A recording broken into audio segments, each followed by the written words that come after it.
The information in this video is taken from a leaked interview with an unknown developer. They say they are describing things as they recall them from memory, so there may be mistakes in some details. They also say that whenever they decided to cut a Colossus, the idea behind it was reused and passed on to the other Colossi. We saw clear examples of this in my original video about the cut Colossi. In that video, I talk about each of the cut Colossi, describing what their battles would have been like and where their fights would have taken place. In this video, we will gain more of an understanding of the cut Colossi and their battles as we learn the reasons for them being cut from the game.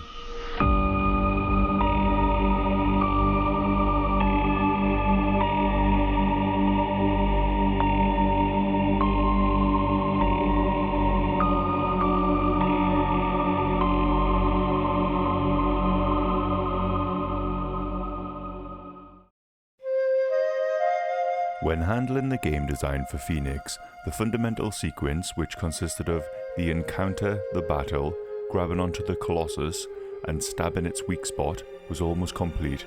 So from what I heard, the decision to cut it from the game was initially controversial. However, the following three problems were taking a long amount of time to fix, so it was removed in the end. The camera control was difficult to manage. The player's camera is set to switch around the arms and legs of each Colossus and continually adjust for ease of play. However, Phalanx's camera controls were having a hard time adjusting properly around the wings. The way to defeat it was boring. You were supposed to leap up and catch a hold of the Phalanx's body and stab it, making it fall to the ground in pain. So the idea was to successfully stab it while it was flying over the Caldera's lake, plunging it into the lake and stabbing the weak spot in its neck while it was rampaging. This seems well put together, but when we actually played it, Phalanx ended up being too large for the camera and we had no idea what we, the player, were doing. The stage was boring. The stage was a desolate, cool lava field, but by adding the lava, desolate trees, and the Colossus into it made us run out of memory, so we ditched the cool stuff.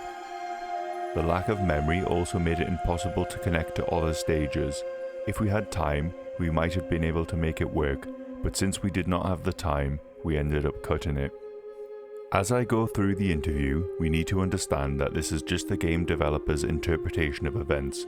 Ueda stated in a French interview that he discarded Phalanx's concept because Wanderer would lose way too much health every time he was ejected from the Colossus, and that the arena needed for this battle to be effective was much larger than what they wanted to use.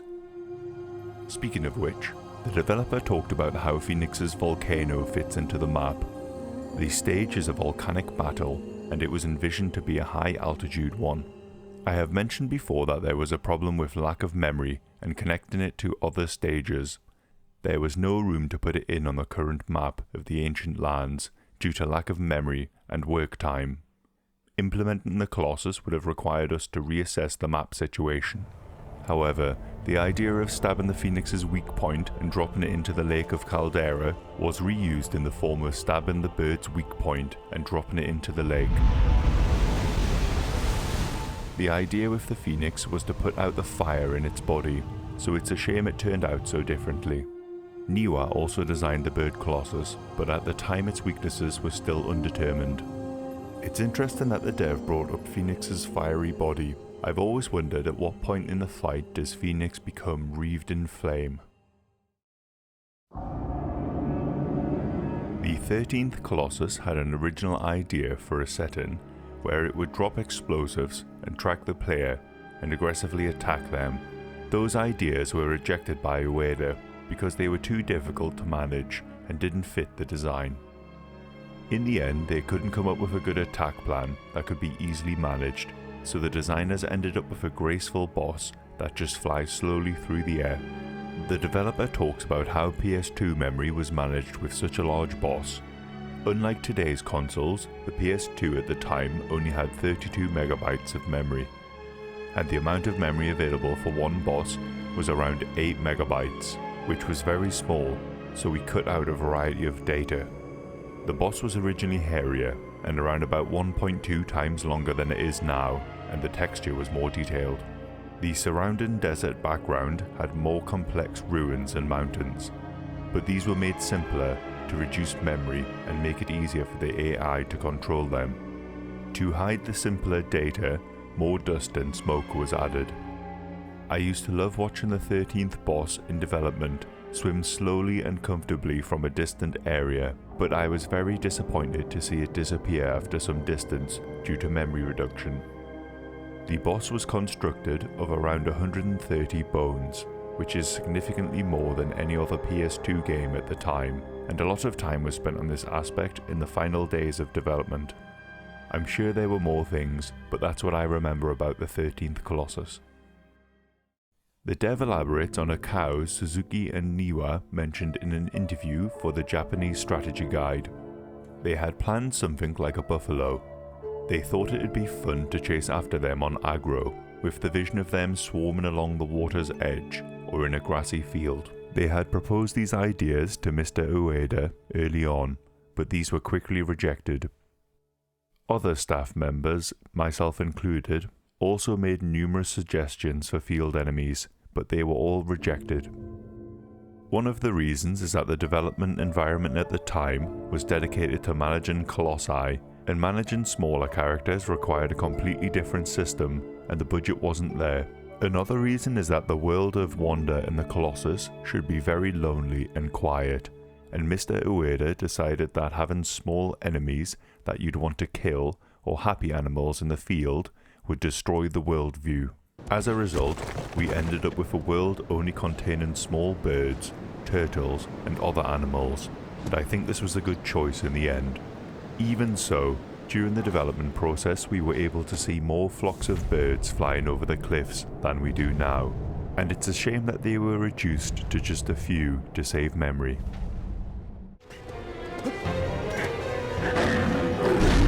The dev is asked about the 13th Colossus's memory usage, and if there were drawbacks in the game due to memory limitations.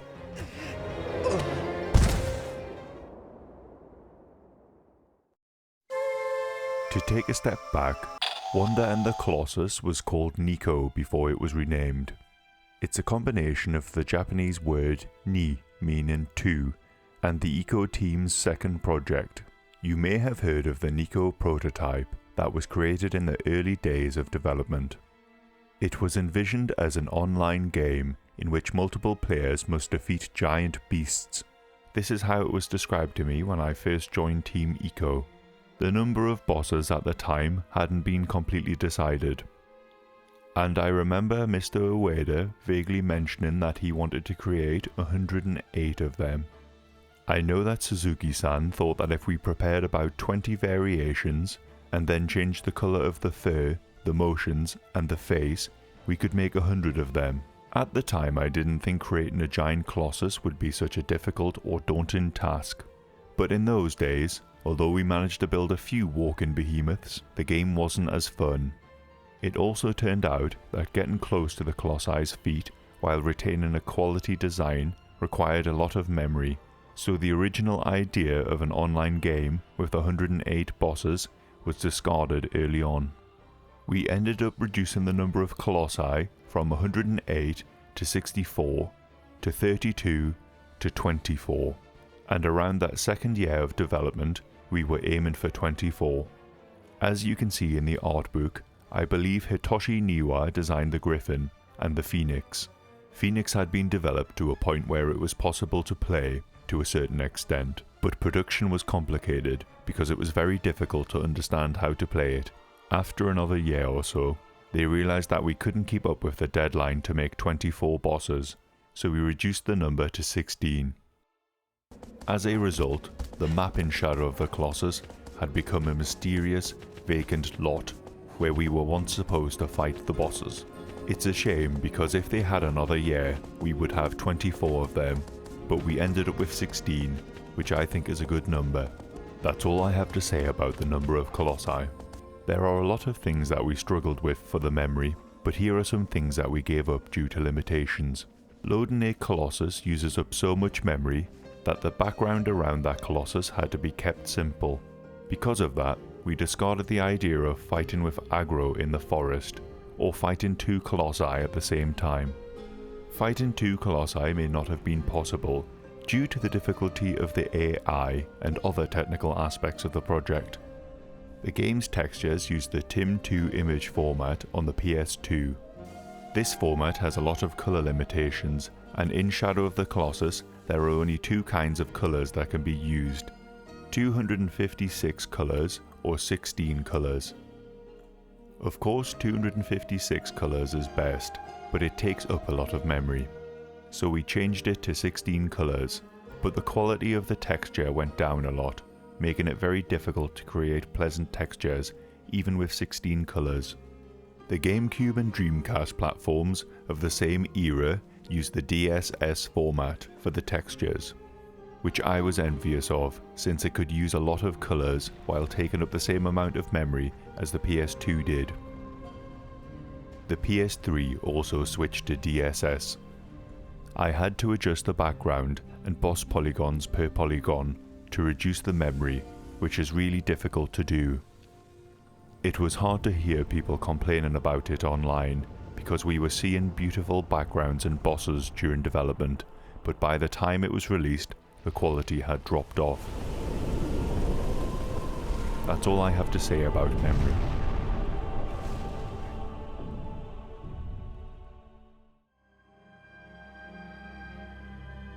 This is also a Colossus that was mainly created by Suzuki-san, but from my understanding, Niwa-san was involved in the latter half of the work. The larvae of Myrmeleontidae make pit holes in the sand.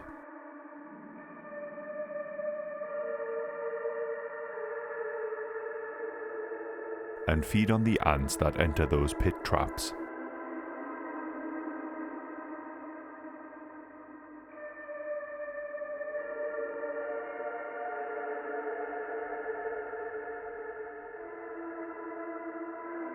The Colossus worm was supposed to be based on that idea. There was supposed to be a huge pit placed in the desert area between the 11th and 15th Colossi. The pit was filled with quicksand, which would be continuously pulling the protagonist towards the centre where the worm was. The worm's body is incredibly long, and at the root of its body there is an enormous torso that resembles a flower bulb. The player can defeat it if he drags its body out from the sand and stabs its weak point, the torso, when it extends to attack and extends its body to do so. The design was solid to some extent, but since we had trouble controlling its movement, like in other cases, it was decided to be cut at an early stage. I think these issues were as follows. The system for luring it out was too difficult. Due to its extremely long body, the player can't see Worm's torso if he's at the very edge of the combat zone. The specification was as follows. If the player is running around the combat area by drawing a circle around it, the worm is going to extend its body to chase him. And the more the worm extends its body, the more its torso begins to emerge from the sand. However, since the flow of the quicksand takes the player's balance away, it is very difficult for the player to move, and it's almost impossible to be running around when the worm gets close to the player. Therefore, the player can't move enough to drag the worm's body out of the sand. Not Colossi-like. The worm was soft and programmed to move around smoothly, which made it far removed from the image of a heavy, stiff Colossus. Its resemblance to a hairy caterpillar also made some people uncomfortable with it. It was highly stressful to play. Since the soil was made of quicksand, if we kept it as it was, the player would be swept away to the centre where the worm was, and the difficulty of moving around while interacting with the Colossus was so high that in some cases the playtesters got stressed and sick of the fight. This stressful difficulty was not adjusted until the end. In the end, they couldn't find any elements that would make the battle entertaining, so this Colossus was cut. There was once a rumour that the worm lived next to, or was fought alongside, the 10th Colossus, the Sand Snake. The rumour was sparked by a line Dorman delivers, saying, "The Colossus shakes the earth alongside its friend," which led to lots of fans to speculate that you once had to fight the Sand Snake and the worm at the same time. The dev elaborates on what Dorman could have been referring to. The isolated sand dunes, its tracks are hidden. Shake the earth with your friend.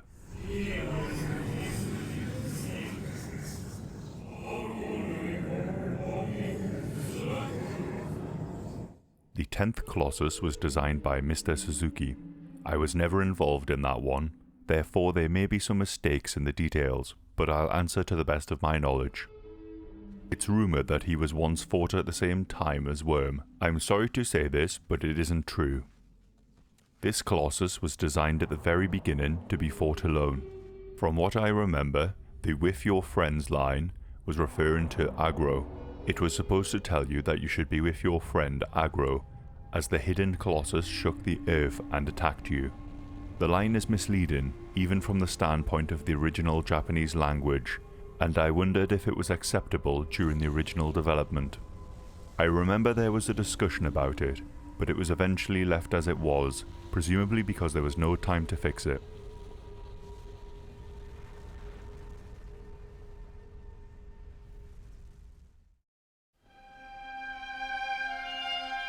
This was a boss Hitoshi Niwa designed in the very early days.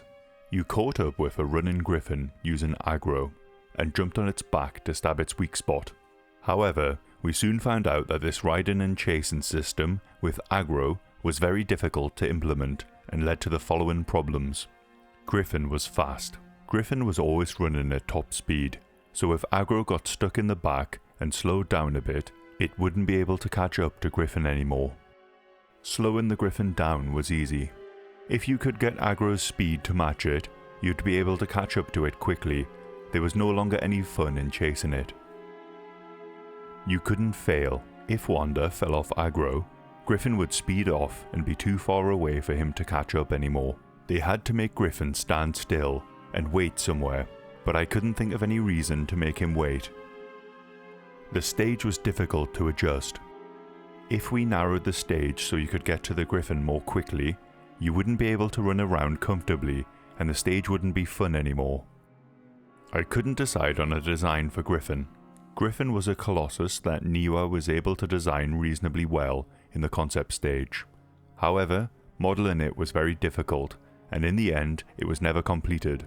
For those reasons, we had a lot of trouble adjusting it, and although we developed it fairly quickly, it was never finished. Due to these problems, it was cut.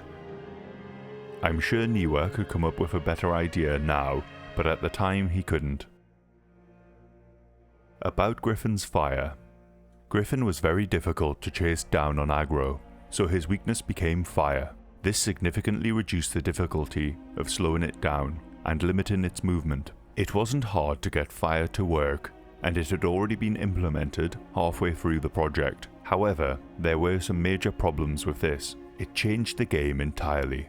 This Colossus stage was supposed to be based on a concept of Griffin and aggro racing, but it became more of a game of raising the fire, fighting to make Griffin stand still, and then occasionally running a little. Niwa wanted to create a racing situation, but it was stressful for him, since he had no idea how to make things work from that point. It became evident to us that this idea was very incompatible with previously existing characters and backdrop designs. We couldn't get on Griffin's back. Griffin was designed so that you could jump on his side while chasing him down on aggro, but whenever you raised your fire, you would be facing him. We realized that Griffin's design made it exceedingly difficult to use aggro to jump whenever they were facing each other, so we had to change that design. And Griffin's violent attack motions were even more difficult to handle. The path was too narrow. The stage was designed to be a narrow path that aggro and Griffin could run through. It became necessary to create a wider space for you to successfully jump on its back. It was no longer a race for me. In the end, it still ended up taking a long time to finally reach its back, and it was no fun to play. Even now, I still think that it's no surprise that it got cut back then. The 11th Colossus changed this. At the time, we were able to get to the point where you do your best to ride on its back as it rampaged through the cave area. But by reusing the idea of the Griffin being afraid of fire, we were able to create a tactical approach and give the game a lot of personality.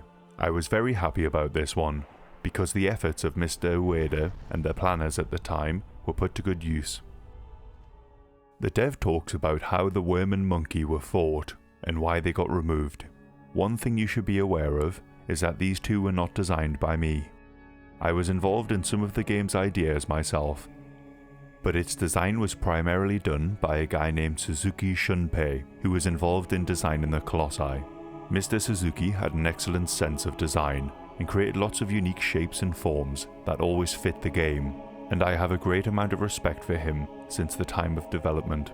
He and the director, Mr. Ueda, worked with other staff members to incorporate various game ideas into the models that they designed to become Colossi. Therefore, please interpret this story as coming from a supporting developer. About the monkey.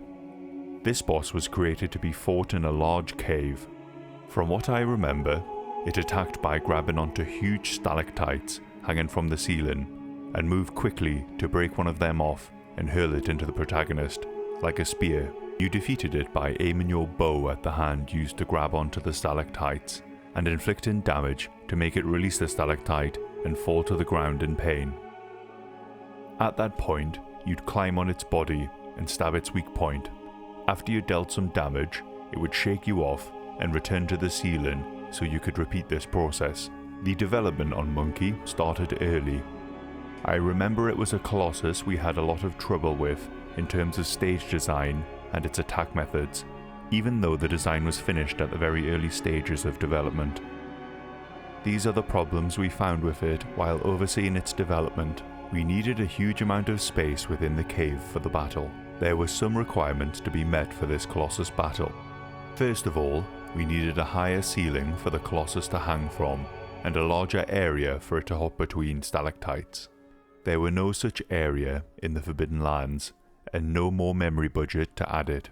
The 10th Colossus stage area was the closest thing to that, but making the ceiling a playable area made the development process very difficult and challenging. The movement system was difficult. The following technologies were the most widely used when developing the Colossi's movement system. Assessing the terrain and moving by grounding its feet according to its shape. Fixing that movement route in accordance to the surrounding environment, and then playing the movement animation according to that route. Moving without assessing the ground with their feet. To put it in greater detail, all of the Colossi had their own adjustments in place, but they all move around by applying these techniques in their own different ways. However, the Monkey Colossus did not seem compatible with all of these. First of all, it seems that they made a system for it to find and grab any stalactites that could be grabbed, so the Colossus could track the protagonist freely. It could freely grab the stalactites that were placed, to a certain extent, but it had no control over the rotation of its wrists, torso, and head.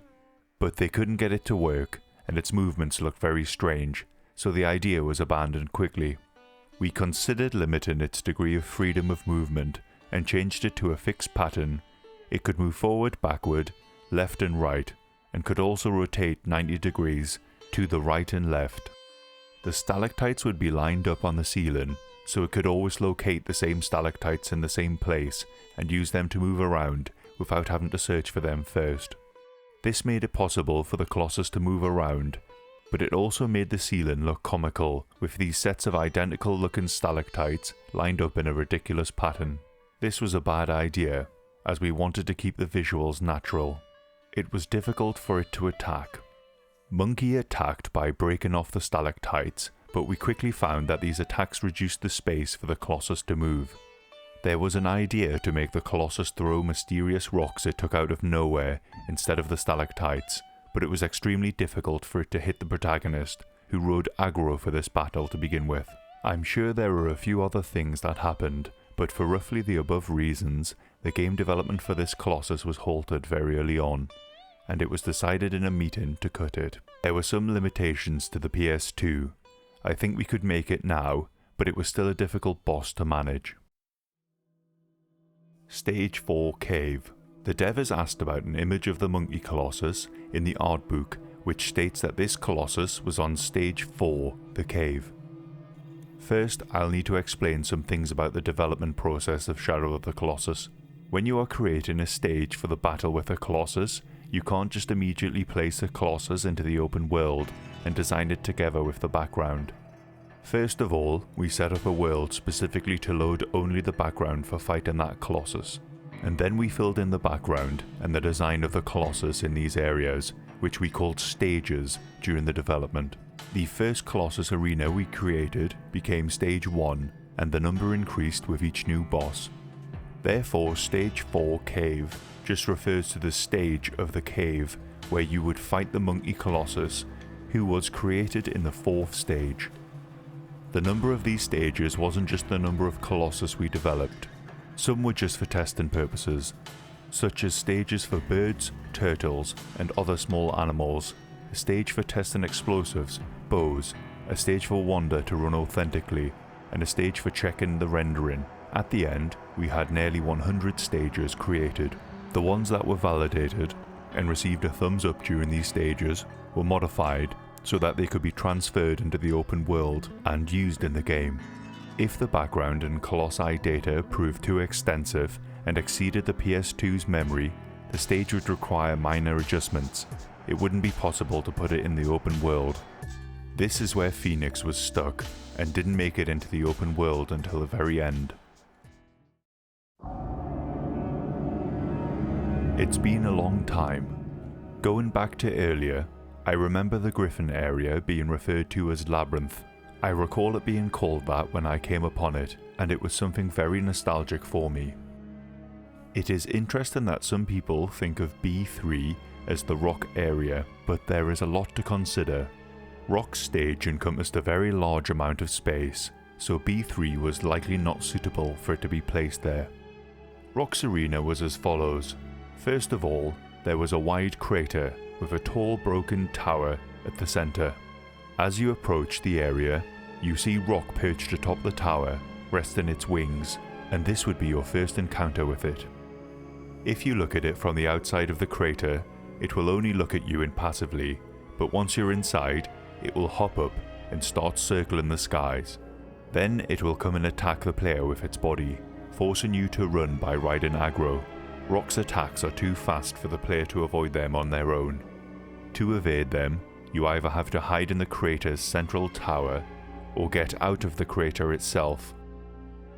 When Rock dove in to attack the player, you aimed at its head and shot it a few times to deal damage and knock it unconscious so you could climb its body and attack its weak point, located on the back of its head. These were the steps to defeating Rock. Design of the Rock. The person in charge of the design was Mr. Suzuki. I was tasked with supporting him on this one. The Colossus name was borrowed from the giant bird in Indian mythology, but the design was more of a dragon. It had a ruffled collar on its face, resembling that of a frill-necked lizard, and the wings were thin and transparent on the underside, and had a dragonfly wing-like pattern on them. The design was very well received, and didn't change much until the very end of the game. However, the creator's shape and Rock's attack system proved to be very incompatible with each other, and had two problems. The PS2's capabilities at the time only allowed for a flat view of where Rock would attack the player. Nevertheless, the crater that served as Rock's lair was hemispherical in shape, with a large indentation in its centre, and there was a large change in depth between its centre and the rim of the crater. Owing to its inability to perceive the change in depth, depending on where the player stood in the crater, Rock's attacks would not hit at all, or would even cause it to dig heavy into the ground.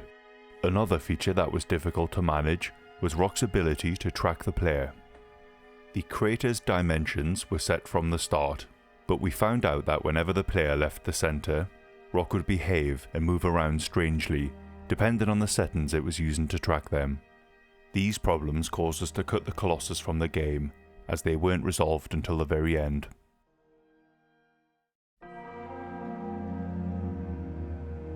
Earlier, the dev mentioned that the map became a mysterious vacant field where we were once supposed to fight the discarded Colossi. He describes their coordinates before they were removed.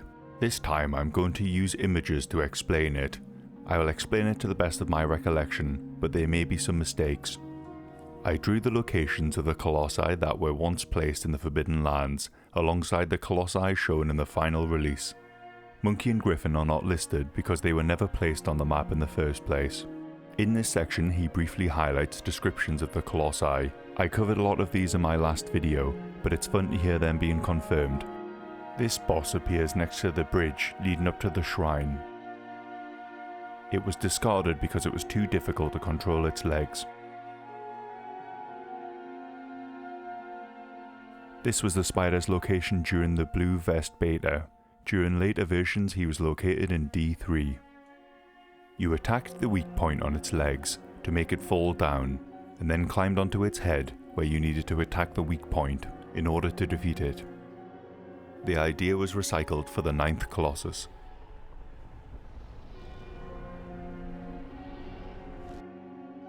It was created as a sort of younger brother to the 8th Colossus. Its back is its weak point, but it doesn't have a carapace like the 8th Colossus, so it's much easier to defeat.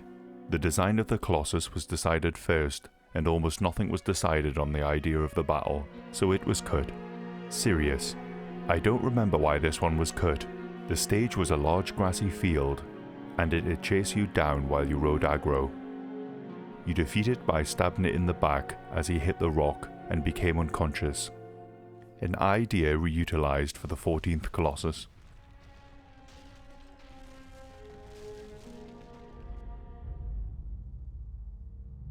This is a Colossus with demonic wings, whose size was more or less 3 times larger than that of Wanda. From what I remember, he was able to fly through the skies at high speed.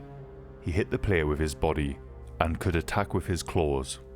It would grab Wanda and throw him away.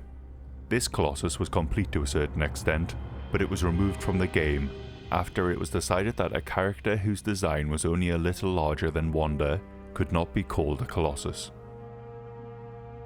It's a Colossus that lives in a tower built in the center of a huge crater. When you got close, it would attack you with its body, and you could use your bow to attack its weak point in its base. After that, it'd crash to the ground, and you could jump on its body, and it'd fly off into the skies. You needed to cling on to it and move up to its head to attack its weak point. It was discarded because it was very difficult to control its flight and its attacks. The idea was reused for the 5th Colossus. This one was designed by Suzuki-san, but it's also the one I liked the most. I was very disappointed when it got cut. I sometimes loaded the stage just to look at it. That was a long one, but I wanted to include as much of the interview as possible. I'm glad us fans have a greater insight into the development of one of our favourite video games.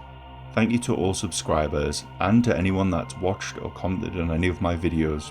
Your support is greatly appreciated.